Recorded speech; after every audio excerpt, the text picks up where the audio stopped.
السلام عليكم ورحمة الله وبركاته. ازيكم يا احلى متابعين؟ يا رب تكونوا كلكم ان شاء الله بخير يا رب وفي احسن حال. معاكم الجديد مع مطبخ ام حمزة.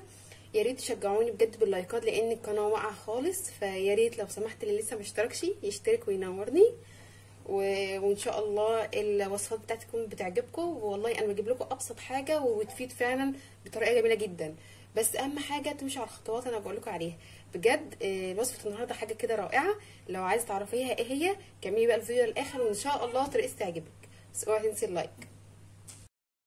قبل بقى نبدا يا بنات ما ننساش نصلي على سيدنا محمد، اللهم صل وسلم وبارك عليك يا حبيبي يا رسول الله. وصفتنا النهارده جميله جدا لتنعيم للشعر الهايش وترطيبه بحاجه بسيطه جدا.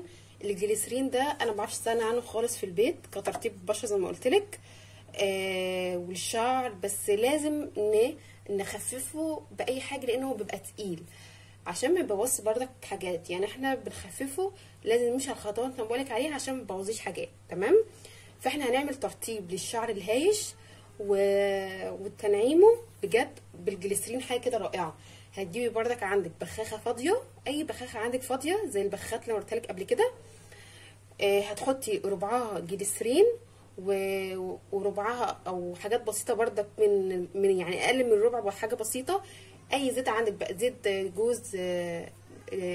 جوز هند، بس مش كميات كتيره يعني بنسب متساويه. يعني الجليسرين ربع، الاقل من ربع حطي للزيت. اي زيت عندك بقى، زيت جوز هند، زيت جوز اللي هو الحلو، اي زيت بينفع للشعر. بس الحاجات دي جميله جدا للشعر. زيت جرجير، بس حاجات بسيطه في البخاخ بتاعك. وبعد كده كمليه بقى بالميه المقطره اللي قلت لك عليها، جيبيها من الصيدليه، كيس باين ب 2 جنيه او 3 جنيه، وكمليه بقى لغايه البخاخ لغايه الاخر وربيه كويس جدا جدا جدا.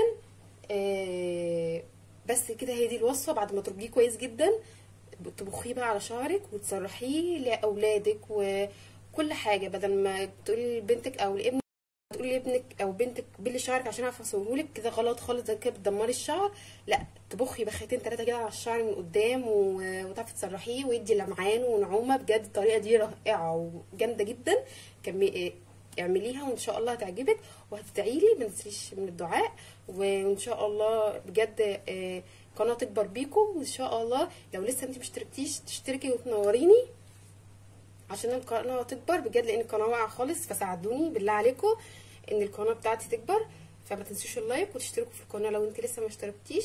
اشوفكم على خير الفيديو الجاي. السلام عليكم ورحمه الله وبركاته.